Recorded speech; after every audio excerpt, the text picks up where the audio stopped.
Alright, so you guys already know what the deal is. You read the title, you saw the thumbnail. The Dragon Ball Z Kakarot DLC finally dropped. It's been almost 3 months since the game came out, and the DLC is finally dropping. First of all, right away, you can't buy just this DLC pack on its own. You have to buy the whole season pass. So you're already making a $25 investment just to see what's in here, and that can kind of be off-putting for a lot of people. But if you're okay with that, that's fine. I'm not going to sit here and tell you that you shouldn't buy the DLC. I'm just going to tell you what happens in it and what's good with it. That being said, I'm going to spoil the entire thing.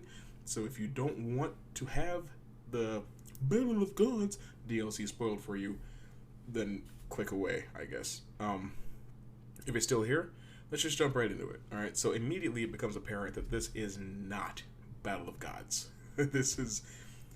Beerus doesn't have a dream about the Super Saiyan God. He doesn't go to King Kai and meet Goku and face him and go through all the stuff on Earth with Bulma's party and Vegeta and all that stuff.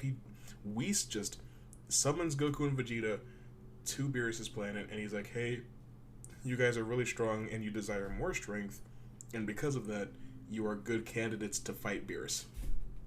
That's it. And the way I feel about that is, like, with that being the logic, why can't you put Gohan in there? Because, I mean, this is, shortly after Z was over. Gohan and Goku were pretty much equal in strength at this point, because Potential Unleashed Gohan was stronger than Super Saiyan 3 Goku. And the reason that I know that, let's get into a little bit of scaling. Super Saiyan 3 Goku was kind of struggling a bit. He was leaking against Majin Buu, and Gohan was washing Super Buu. That's just how that works. Anyway, I just kind of feel like Gohan should be involved if that's the case. But whatever. The entire background of this whole thing is explained to you in this opening cutscene.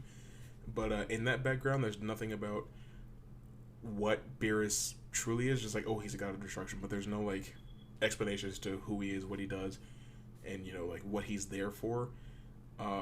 It's mentioned that Vegeta and Beerus know each other, but never explained why.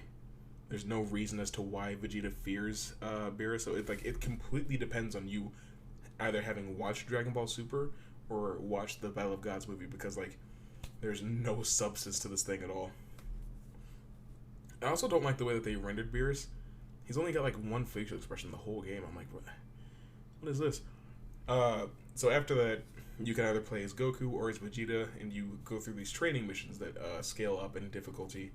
And over the course of that, you really need to do the limit break training, because it gives you the forms from Super Saiyan 1 all the way up to Super Saiyan God. The funny thing though is who is this for?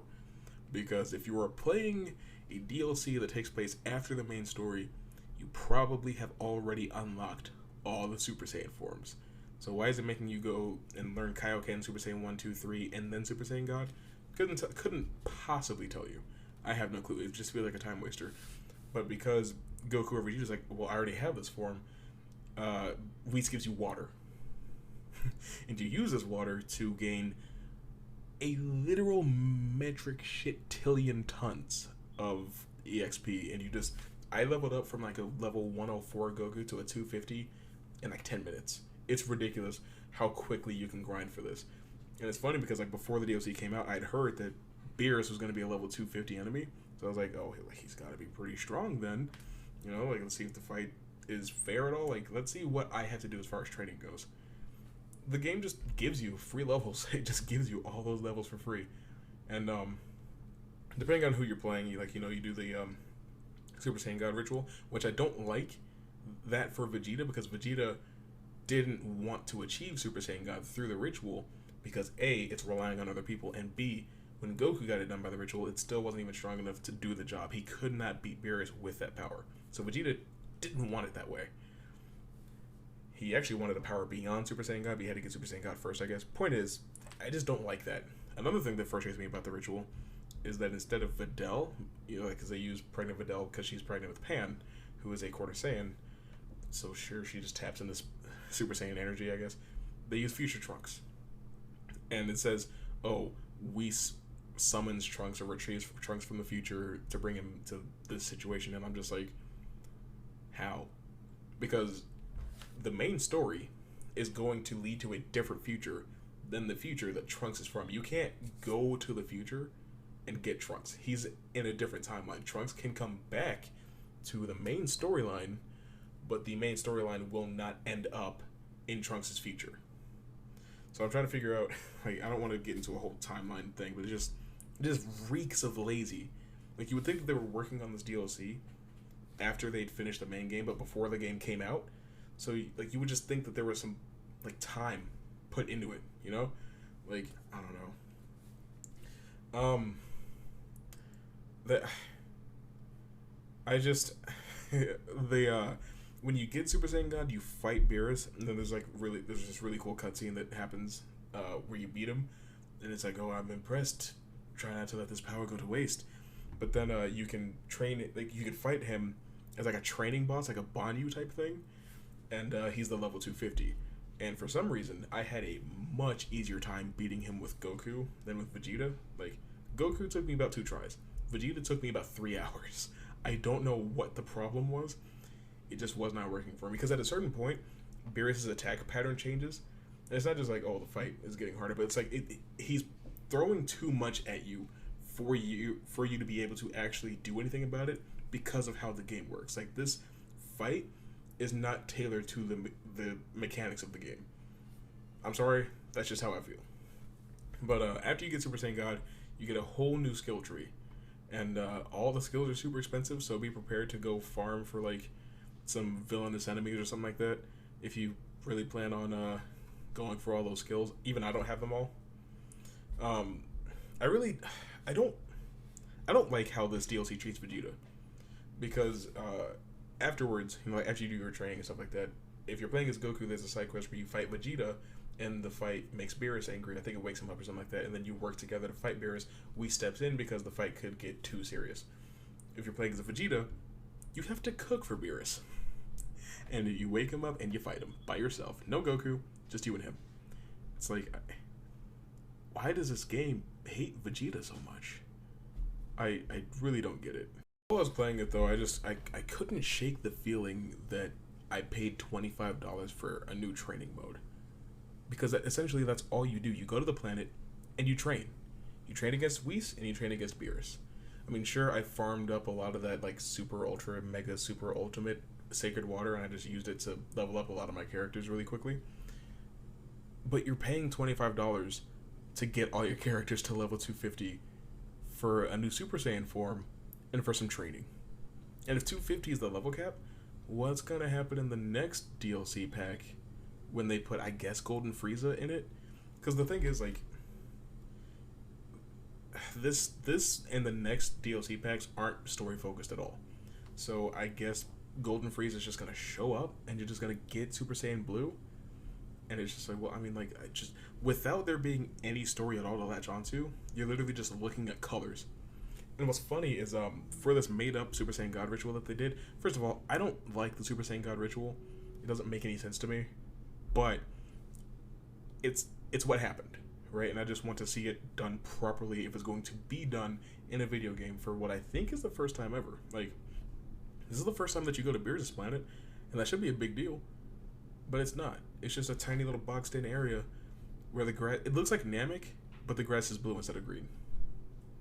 It just doesn't feel interesting or unique. I will give them credit though for if you do this search for key thing where you're flying, you don't get any key from Beerus or Whis because they have God Key and you can't sense God Key. I think that's clever.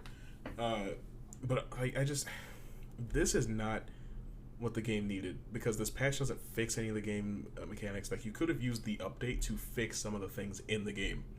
Like, the damage scaling is busted because as a level 250 Goku, I'm flying around and I'm having random encounters with enemies that are level 249.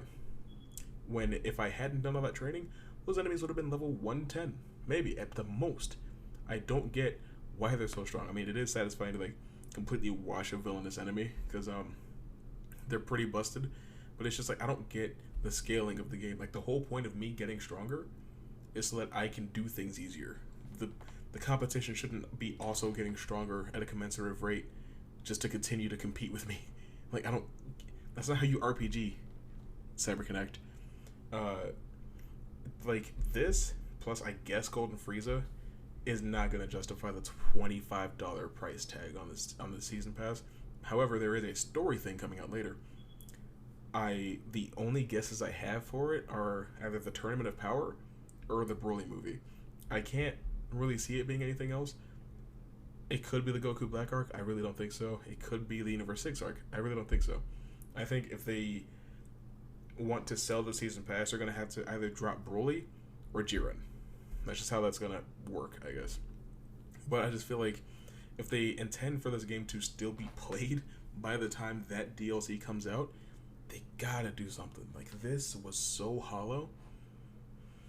This is just not, this isn't how you do it. This is just not it. I'm sorry, but like, I don't want to sound like I'm just complaining about the game. Like, oh, you didn't like the game, why'd you buy the DLC? I wanted to enjoy the DLC. I wanted, like, I saw the V-Jump leaks. I saw Beerus's home planet tree, all that goodness.